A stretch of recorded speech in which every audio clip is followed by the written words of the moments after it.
Behind me is the booth of Meeple on Board Vanguard, who I am working with, and they have been very kind to allow us some space so we can do the interviews from here, which means that we have dozens of interviews with even more games.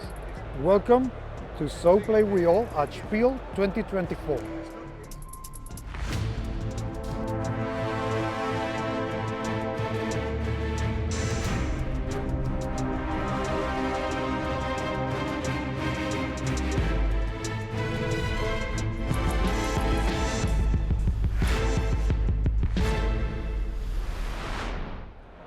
We're going now all the way to Singapore, and Joe, hello. Yes. Hi, how are you? It's good having you around. Yes. I've known about Capital Gains for a while. Yeah, that's true, yeah. Because I think we spoke a couple of years ago. Yes, we do, yeah. What's happened ever since? What you been up to? Okay, so previously I've been doing a lot of financial games. So in the recent years, there is a boom in the Singapore market for more lighter weight family designer board games. So we have been capitalizing on these opportunities, and we have been producing a range of family-friendly games that both have a flavor of Singapore flavor. You'll see some with Singapore food and Singapore history later. But I think right now we are talking about a more international game, which is about Dinosaur. So I think Dinosaur cross boundaries, I guess. Yes, and ages. Yes. Because I think Dinosaurs is one of those things that children like, Yes. adults like, Adults also love it. and everyone likes. Yeah, So, yeah. okay, so we have Dinoverse. Yes, correct. Tell me about it. What is this all about? Okay, so we call this like a mini Pokemon game, but just that we instead of like we are getting Pokemon, you are now managing a bunch of dinosaurs. So you have the Carnivores over here, and you have the Herbivores over here. So in the game, you get to play one Carnivore and one Herbivore, and then you basically shuffle the herd into the deck. So what happens is that we just randomly select 3 Carnivore and 4 Herbivore. We'll stick this aside. So these 2 can be used for other gameplay, which will give a variation when combined with the rest of the dinosaur. So what we do is that we take all this and then we just shuffle them up, and then we will create something like a herd in the middle. Okay, so it's made up of a mix of the different kind of dinosaurs. And this is the herd, and this is my dinosaur. So what I do is that I will hide one of my dinosaurs so that the other opponents won't know what I'm hiding. And how does this game works is that the game ends when the extinction card appears right at the bottom. This is the extinction card over here, and it comes over here, and once the card reaches there, the game will end. And we'll tabulate the score based on the dinosaur we have at our head at the bottom over here.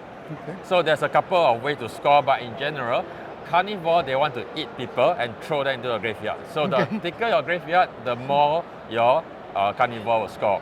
Whereas for Herbivore, there's 2 ways to score. One is that the bigger the herd in the center, you can score, or you manage to defend the herd against the Carnivore and you put them under the deck, and that's how you score also. Okay. So basically in the game, what happens is that you want to interact with the herd over here. So we have the dinosaur that will arrive inside, and when you swap this dinosaur over, so that is how you can change your hand along the way. And that is where you activate the power over here. So example for Carnivores, when you move in, you can look at the top of the deck and you can discard it if you want, and you can decide where you want to discard it. So let's say I see a Spinosaurus. Hey, do I get points for this? I get 3 points per unit drop in the discard pile if I want to get this back. Or now I have a T-Rex. I can earn points for things in the discard pile. I want to throw the Spinosaurus into the graveyard. Okay, so some Carnivore, they do not care who is inside the graveyard. Okay, some of them, they will want Herbivore, but most of them, anything goes. Anything that is dead. So they're omnivores, they can eat anything. You eat anything, yeah, okay. So in this case, what's other things that will happen is that, let's say, I have a T-Rex, and I decide that I want to move it in. T-Rex will get to eat both the dinosaur over here, but the problem is that I don't know what's the dinosaur over here. So if I open it up, and okay, I have Ankylosaurus. It can ambush the T-Rex. So in this case, what happens is that the T-Rex will get exiled and they go under the deck. Okay. So if you notice for the Ankylosaurus, they earn 5 points for every Carnivore under the extinction card. Okay, so if Okay. we have an Ankylosaurus inside hidden here, you will want that to happen. Okay, so in this case, my hidden card is a Parasaurus. You have 23 points and you minus 4 points per Parasaurus in the discard pile. So I don't want my Parasaurus to be dead. I want to keep that alive as much as possible. Okay, so this is basically how the game works. So some like Brontosaurus, they want to grow as much as possible. The game will play interact with the herd over here. And along the way, you will want to plan your dinosaur so that you can optimize on the points, whether it's under, in the graveyard, or in the middle. Okay, so you may end up with 2 herbivore, 2 carnivore, and you have to see what everybody does, and you interact with according to how it works.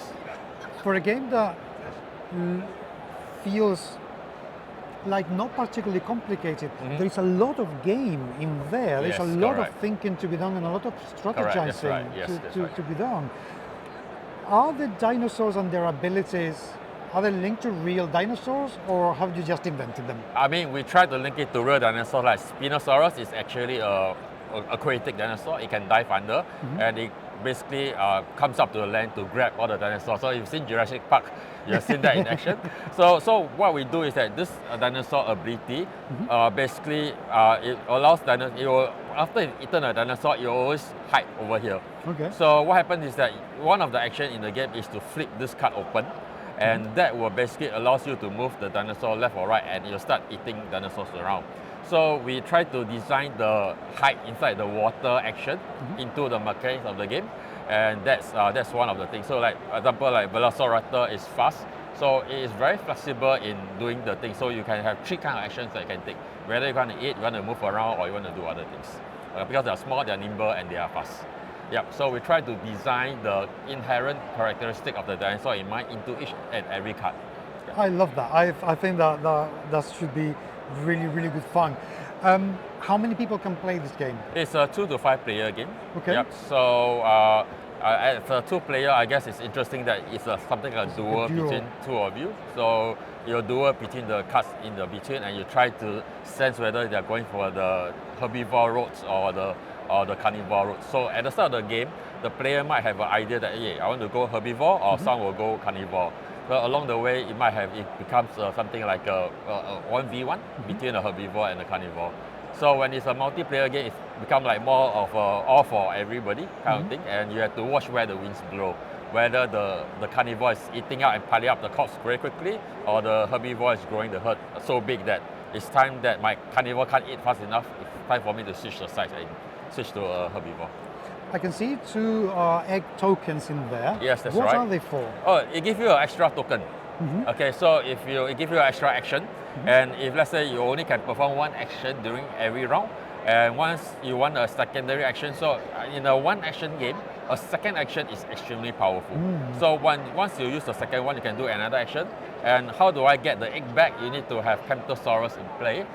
So this ability will allow you to get your egg back. Else, if you don't play with this dinosaur, the egg can only be used once per round. So even more depth. Yes, correct. So more sophistication. Yes. Okay, exciting. I think so also. Very, very exciting. Are there plans to expand this game with more dinosaurs? Not at the moment, because we are trying out this game. This is a bit more thinkier game than usual, and we are trying out with the Singapore market that is still at a very simple stage here. So far, the people who love thinkier games, they love this game, and we already have some dinosaur in works, but for that to happen, I guess we will have to poll the audience to see what the next dinosaurs they want to be inside. So here we have all the most famous and popular dinosaurs. And the problem is that we have all the mechanics ready, just that what are the dinosaurs that we want to add in the future. Well, let's hope that enough interest is gathered for that to happen. I guess it looks at what Jurassic Park does. Yes, exactly. What is the next dinosaur they're going to feature, and normally the stocks of the dinosaur will rise after that. So yeah, T-Rex is always the all popular one.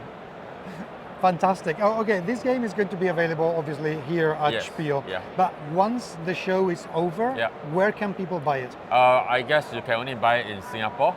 We do have some retailers selling at different regions in Asia, different part of Asia, in Taiwan, in Malaysia, all these places. But so far, we haven't really expanded to Europe yet. Okay. So so we hope that there are publishers who think that dinosaur games is something for their their audience and they want to take up the licensing of this game. Well, fingers crossed that that indeed happens, because this sounds like a very, very cool, very interesting game. They should be out pretty much everywhere.